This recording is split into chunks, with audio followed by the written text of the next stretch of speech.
선악을 알게 하는 나무에 사단 루시퍼가 기다리고 있습니다.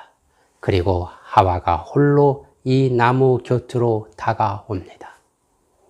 오늘도 진리의 샘을 찾아주신 모든 분들이 하나님의 선한 뜻 가운데서 사단의 시험에 빠지지 않고 승리하게 되시기를 예수님의 이름으로 기도합니다. 지난번 영상을 통해 생명나무와 선악과를 알게 하는 나무의 의미에 대하여 설명드렸습니다. 하나님이 왜 선악을 알게 하는 나무를 에덴 동산에 두셨나 하는 의문이 있다면 이전 영상 생명나무와 선악을 알게 하는 나무를 시청해 주실 것을 추천합니다. 우리의 시조 아담과 하와를 타락시키고 죽게 만든 인류의 대조 루시퍼 사단에 관하여 에스겔 28장과 이사야 14장 그리고 계시록 14장에 나와 있는데 내용을 요약해 보면 루시퍼는 처음에는 완전한 존재였습니다. 지혜가 충족했고 아름다운 자였으며 그가 지음을 받던 날은 축제의 날이었습니다. 그는 덮는 그룹이라는 높은 직책에 임명되었습니다. 모든 것이 완전했던 루시퍼가 문제를 일으켰는데 그것은 자기 지위를 더욱 높여서 하나님과 맞섰던 것입니다. 하나님이 되려 했던 것입니다. 루시퍼는 다른 천사들을 선동했고 천사의 3분의 1이 이 반역에 동참했습니다. 하나님은 루시퍼와 그를 따르는 천사들이 회개하고 돌아오기를 기다렸으나 돌아오지 않았습니다. 만유의 군주 되시는 하나님은 반역한 사단과 그를 따르는 천사들을 즉시 처단하지 않으시고 그들의 선택이 잘못되었으며 그 결과가 어떻게 될지 백일하에 온 천하에 명명백백해질 때까지 참고 기다린 것입니다. 이런 과정을 통해서 하나님의 참된 사랑의 모습을 모든 지적 피조물들이 깨닫게 되고 더 이상 이런 일이 일어나지 않도록 하신 것입니다. 모든 지적 존재자들에게 유혹받을 수 있는 기회가 있고 선택할 수 있는 자유를 하나님이 주셨습니다. 사단 루시퍼는 유혹할 수 있는 모든 대상을 유혹한 후 사람이 사는 지구로 찾아왔습니다. 뱀의 형상을 쓰고 선악과를 알게 하는 나무에서 기다리고 있습니다. 이때 홀로 이곳을 찾아온 하와에게 말을 겁니다. 그의 첫 마디는 이러합니다. 창세기 3장 1절 뱀이 여자에게 물어 가로되 하나님이 참으로 너희더러 동산 모든 나무의 실과를 먹지 말라 하시더냐? 사단은 마치 그 자신이 아무것도 모르는 것처럼 질문을 합니다. 어떻게 보면 조롱하는 것 같은 질문이었습니다. 말도 안 되고 생뚱맞은 질문을 하와에게 던진 것입니다. 모든 것을 먹지 말라니 하와는 흥분했고 분명히 하고 싶었습니다. 이 무지한 뱀에게 선생이 되어 보고 싶었습니다. 누군가가 말도 안 되고 조롱하는 듯한 질문을 할 때 여러분은 흥분하지 마시고 조심하십시오. 시험에 들 수 있습니다. 사기꾼들의 수법에 당할 수도 있습니다. 하와가 말합니다. 아니야, 먹을 수 있어. 여자가 뱀에게 말하되 동산나무의 실과를 우리가 먹을 수 있으나 동산 중앙에 있는 나무의 실과는 하나님의 말씀에 너희는 먹지도 말고 만지지도 말라. 너희가 죽을까 하노라 하셨느니라. 창세기 3장 2절에서 3절 말씀입니다. 여기서 동산 가운데 있는 나무에 대한 하와의 이해 정도를 알 수가 있습니다.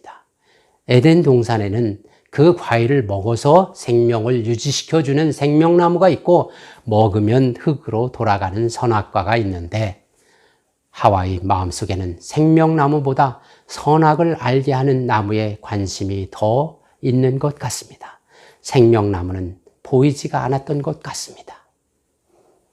그리고 하나님께서 선악과를 먹지도 말고 만지지도 말라 하셨다 말합니다. 하나님이 선악과를 먹는 날에는 정령이 죽으리라 말씀하실 때 하와의 마음속에 먹지도 말고 만지지도 말아야겠다는 생각을 한 것 같습니다. 하와에게 있어서 죽으면 안 된다는 생각은 아담보다 더 강했던 것 같습니다. 문제는 선악과를 먹으면 정령 죽으리라는 하나님의 말씀이 그녀의 마음에 명확하게 새겨져 있지 않았던 것 같습니다. 마치 하와가 이것을 먹거나 만짐으로 혹시나 죽게 될까 하나님이 염려하시는 것처럼 말합니다. 하나님은 정령 죽으리라 말씀하셨습니다. 그러나 하와는 죽을까 하셨다고 말했습니다. 사람이 사단의 말에 넘어가는 이유는 그의 마음에 하나님의 말씀이 명확하게 새겨져 있지 않기 때문입니다. 이때 뱀은 자신 있게 말합니다. 뱀이 여자에게 이르되 너희가 결코 죽지 아니하리라. 하나님께서 정령 죽으리라 말씀하신 것을 사단은 절대 죽지 않는다는 말을 하는 것입니다. 여기서 사단의 본질이 나온 것입니다. 사단은 하나님을 벗어나도 죽지 않으리라는 전술로 천사들을 타락시켰습니다. 하나님의 법을 지키지 않아도 죽지 않으리란 말로 인류를 타락시켰고 또한 오늘날에도 같은 방법으로 사람들을 타락시킵니다.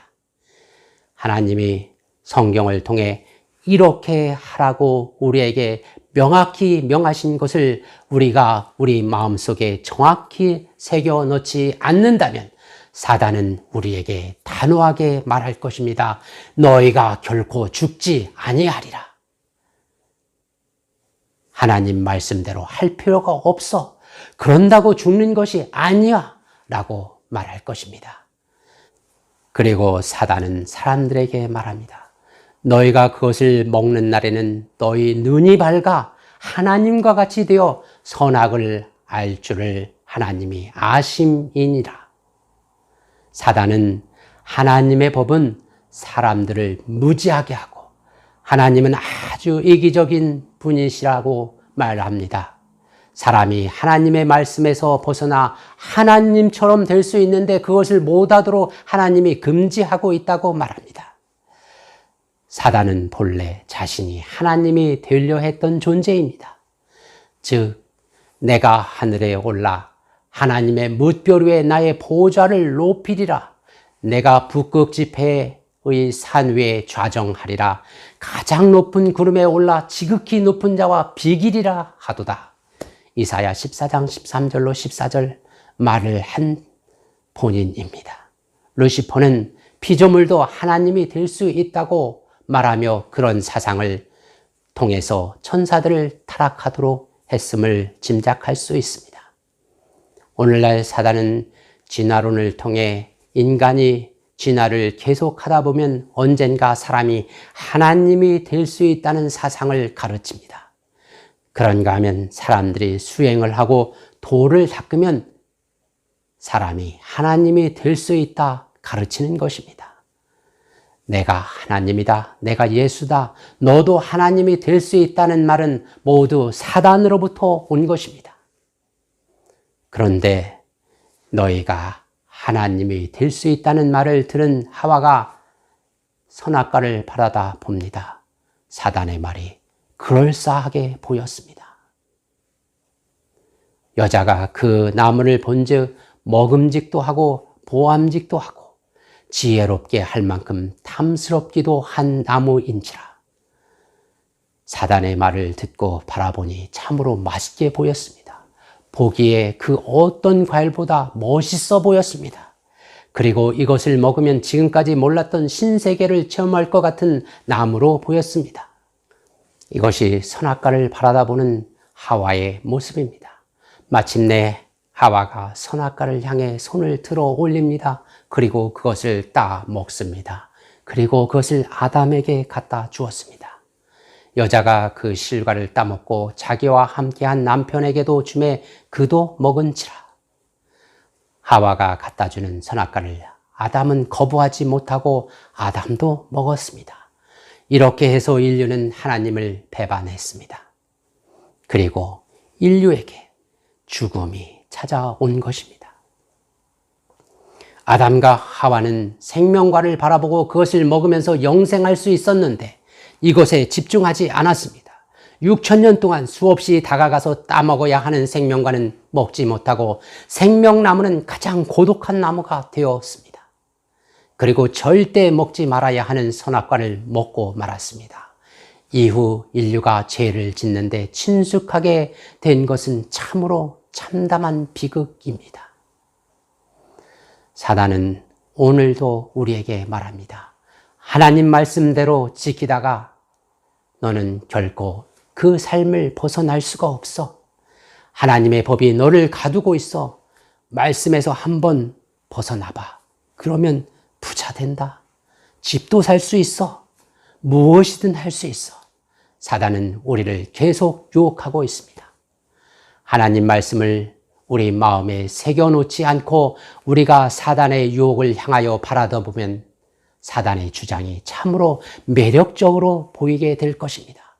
그러나 사단의 유혹은 궁극적으로 사람을 멸망으로 이끄는 것입니다.